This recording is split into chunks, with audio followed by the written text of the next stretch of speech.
First, tonight's top story, a six-figure recall tab for the state, a new estimate from state elections officials. Good evening. Thanks for being with us. I'm Eric Franke. And I'm Sarah Carlson. State lawmakers are learning if a recall goes forward, the Government Accountability Board needs more money to cover costs. News 3 political reporter Jessica Arp tells us now how much money. Well, it will likely be nearly $750,000 as the GAB prepares for a huge undertaking and local governments continue to calculate how much it will cost them.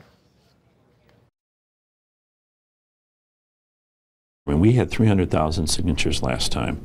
We're looking at 1.5 million, so it's 5 times as many signatures that we'll be looking at. This summer's recalls may look like a piece of cake next to what's to come for the Government Accountability Board. There's significant costs here, the biggest one being just the staffing to review those petitions, but also if there is a recall election, we're in the midst of implementing photo identification for voting. The GAB has submitted a cost estimate to the Joint Finance Committee saying they'll ask for more than $650,000 if petitions are filed in January for office space, advertising money for voter ID, and some 50 staff to review petitions. So we want to guarantee that if the recall proceeds, it's only done according to the law, and not because we didn't have the resources to adequately verify it. Finance co-chair Robin Voss says the committee will likely approve a request, but where will the money come from? We do have some money in the finance appropriation if we are required to pay for these recalls, but I still believe that at the end of the day, we're going to have to look and see what programs can have either funding reduced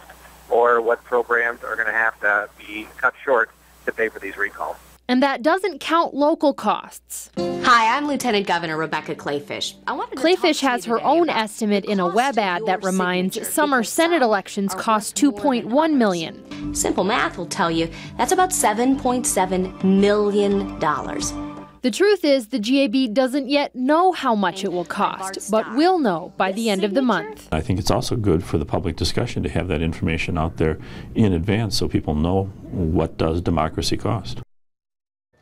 The GAB says it will go ahead with any expenses they have now and ultimately would ask the Joint Finance Committee for any amount necessary in January. Now, we do know there are many other questions out there about the recall. We have begun to post some of the answers that we can get at channel3000.com. You can find it right on our front page. All right. Thanks, Jess.